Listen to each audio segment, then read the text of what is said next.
Hello, this is Steve Maitlis, and today I'd like to talk about the Phantom Moonwalker legend. Now, this is the idea that in the mid 1970s, the Soviet Union actually put a cosmonaut on the moon, but he was killed during a return to Earth, and the whole thing was covered up by the Communist Party. So, the first thing to say about this story is that it does have some basis in fact. Although it was denied at the time, we now know that the USSR was developing their giant Graza rocket from the mid 60s onwards. This was an attempt to beat the American Apollo program and put the first man on the moon. This attempt failed, with the Graza suffering a number of catastrophic failures in the late 60s and early 70s. It finally made its first successful launch in 1972, sending the Zond 9 probe past the moon. Zond 9 was much larger than earlier Zond probes that had been launched in the Proton rocket, and in the West it was referred to as the Heavy Zond. Again, no details were released by the Soviets, but there were those in the West who speculated this could be the test of a new, piloted space vehicle for lunar missions. This, of course, was coming 3 years after Neil Armstrong and Buzz Aldrin had already won the moon race for the United States. At the time, the Soviets claimed that they had never been racing Apollo and were instead working on a more gradual but larger scale program of increasingly sophisticated space stations before progressing to more capable lunar missions with up to 3 cosmonauts at a time. However, revelations after the fall of the USSR showed they had in fact developed a smaller, faster mission for putting a Russian on the moon called L3. This was similar to Apollo in that it used a single launch to send both a lunar orbital ship and a lander together to the moon. Like Apollo, the lander would descend to the surface, then rejoin the mothership in lunar orbit to bring the crew back home. But the scale of the mission was smaller. To meet the mass limitations of the Graza, the crew would be just 2 compared with 3 for Apollo. Just one of the cosmonauts would fly the lander to the surface while the other remained in orbit.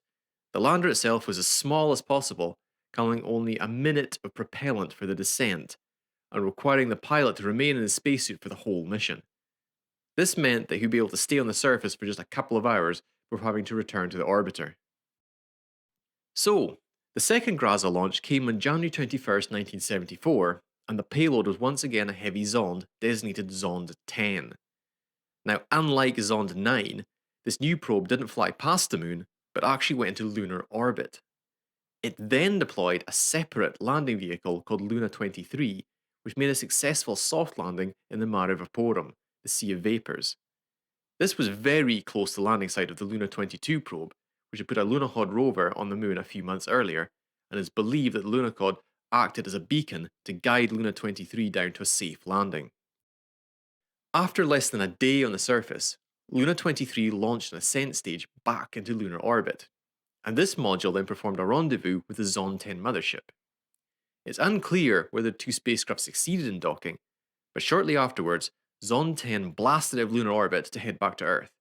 Unfortunately, communications with Zond 10 were lost en route, and the probe never made it back to Earth.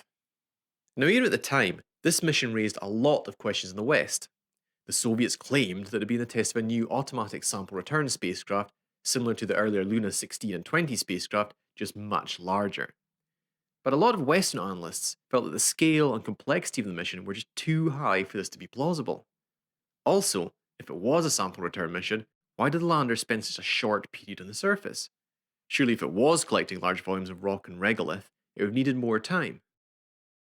However, the mission did match the profile of a minimum capability, piloted lunar mission, and Western space observers quickly came to the conclusion, later proved correct, that this had been an uncrewed dry run for an attempt to put a Soviet cosmonaut on the moon. But a few people went further, speculating that Zond 10 had in fact carried cosmonauts, but the mission had failed and the whole episode had been covered up. This may seem outlandish, but the secrecy surrounding the Soviet space program meant that many people found it plausible. Even back then, the Soviets were suspected of renaming unsuccessful missions using the generic name Cosmos to hide their failures. Moreover, this wasn't the first time suspicions had been raised about a piloted mission. Going all the way back to Yuri Gagarin, there are claims that Vladimir Ilyushin, a Soviet test pilot, had actually beaten Gagarin into orbit by a few days, but had been seriously injured when his capsule crashed in China, and so had his mission erased from the history books.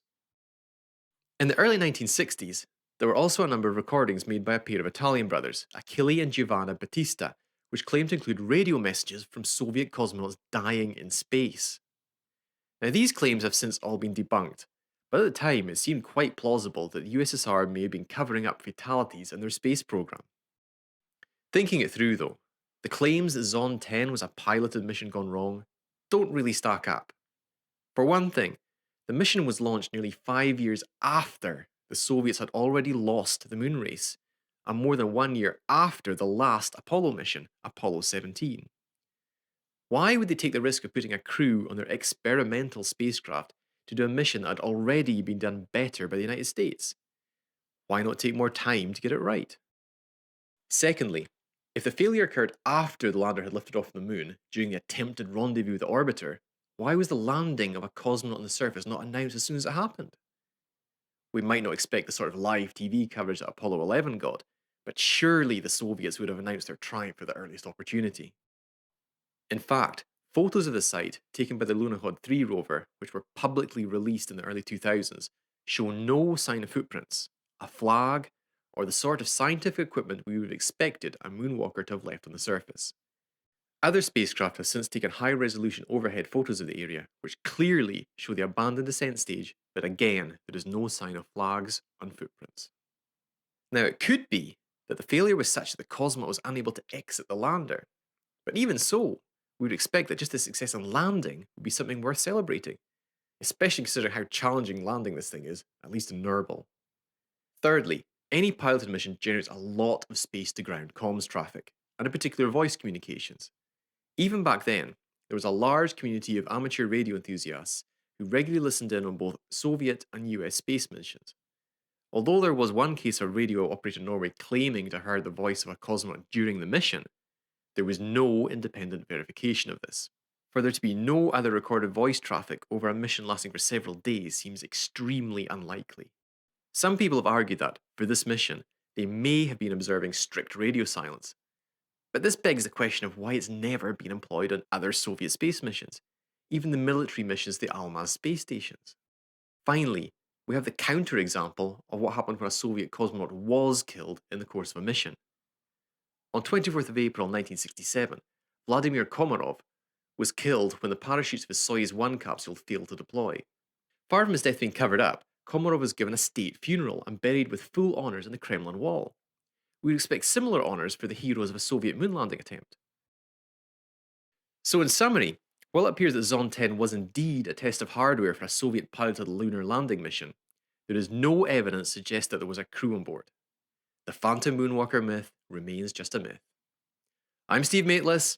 Happy landings.